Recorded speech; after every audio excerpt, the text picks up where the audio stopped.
This is Greg Vincent with Ag Web.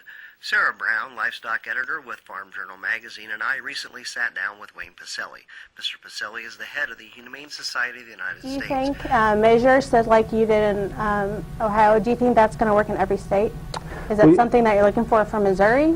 You know, I've stated publicly before that we're not looking to do any ballot initiative in Missouri on farm animal welfare. Why?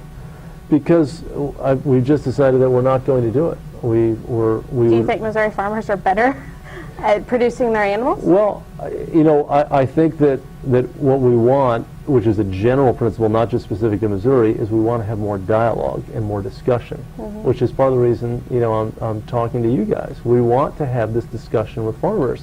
And have you ever visited a farm that was doing everything correctly?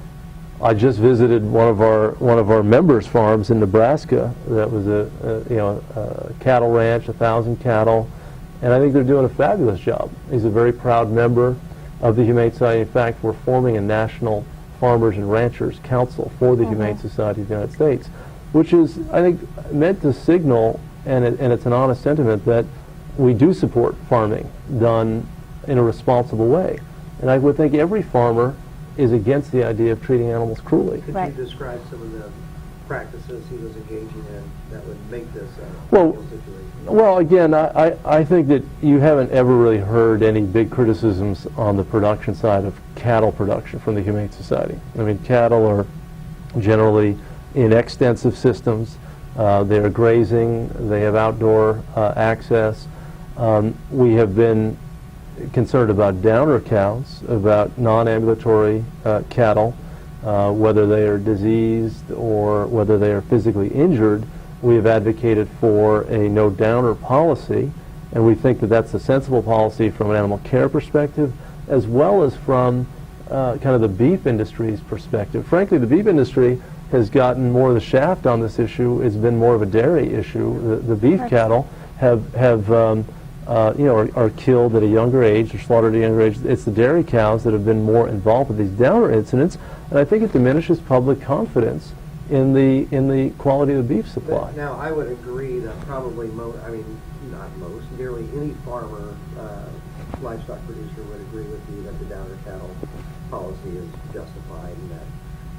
But do you understand where some of the defensiveness might come from agriculture when some of the images that are portrayed make it look like that's what happens every day, when I think everybody knows full well that it doesn't? Yeah. Well, I don't think we ever said that it was every day that this occurred. I think that what we said is that the data that existed of about 35 million or so cattle slaughtered every year, it was estimated that there were about 200,000 downer cows. And the data from Europe, where they've dealt with mad cow problems, showed that non-ambulatory cattle are 50 times more likely to have BSE than ambulatory cattle. So from an animal welfare perspective and a food safety perspective, it was the right policy. Now, frankly, the ag community fought us on that for 2 decades until you had the Washington State downer case, and then you had the Hallmark. That is part 2 of our 3-part interview with Wayne Pacelle, the head of the Humane Society of the United States. The remainder of our interview will be listed tomorrow on Ag Web, and check out the first part of our interview, which aired yesterday.